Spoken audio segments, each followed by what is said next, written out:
नीलावंती ग्रंथ एक रहस्यमय और शापित माना जाने वाला ग्रंथ है, जिसके बारे में कई किंवदंतियां प्रचलित हैं। आखिर क्या है नीलावंती ग्रंथ? कहा जाता है कि यह ग्रंथ एक शापित यक्षिणी द्वारा लिखा गया है। ऐसी मान्यता है कि जो भी व्यक्ति लालचवश इस ग्रंथ को पढ़ने की कोशिश करता है, उसकी मृत्यु हो जाती है या वह पागल हो जाता है। कुछ दंत कथाओं के अनुसार इस ग्रंथ को पढ़कर व्यक्ति पशु पक्षियों से बात कर सकता है या किसी छिपे हुए खजाने का पता लगा सकता है। हिंदी साहित्य में इस ग्रंथ का वर्णन मिलता है, लेकिन वर्तमान में यह ग्रंथ कहीं भी उपलब्ध नहीं है। कहा जाता है कि शापित होने के कारण भारत सरकार ने इस ग्रंथ के पढ़ने पर पूरी तरह से प्रतिबंध लगा दिया है। हालांकि इसके कोई आधिकारिक प्रमाण नहीं मिलते। माना जाता है कि इस ग्रंथ को नीलावंती नामक एक यक्षिणी ने लिखा था।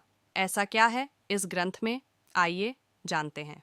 किंवदंतियों के अनुसार इस ग्रंथ में पशु पक्षियों की भाषा को समझने और बोलने की विद्या का वर्णन है।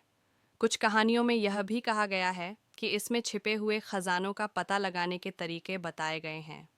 कुछ स्रोतों के अनुसार इस ग्रंथ में भूत प्रेतों की भाषा के बारे में भी जानकारी हो सकती है। एक अन्य मत यह भी है कि इस ग्रंथ को पढ़ने से मनुष्य काल, समय को बदल सकता है या दूसरे के इतिहास को बदल सकता है। हालांकि ये केवल सुनी सुनाई बातें हैं। कुछ विवरणों में यह भी उल्लेख है कि इस ग्रंथ में कौवे की विभिन्न जातियों और उनके शकुन अपशकुन के बारे में भी जानकारी दी गई है। हाल के कुछ दावों के अनुसार नीलावंती ग्रंथ में श्री विद्या से संबंधित 251 अध्याय भी थे, जिनमें रहस्यमय ज्ञान और संत महात्माओं के लिए गूढ़ शिक्षाएं थीं।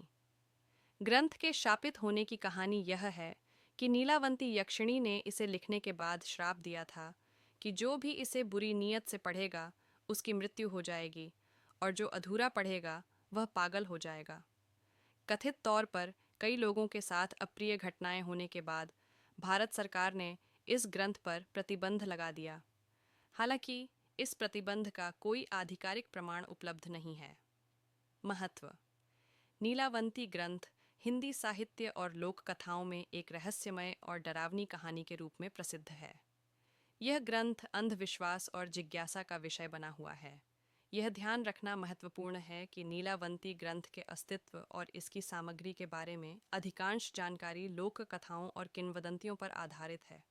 इसका कोई ठोस ऐतिहासिक या साहित्यिक प्रमाण नहीं मिलता है।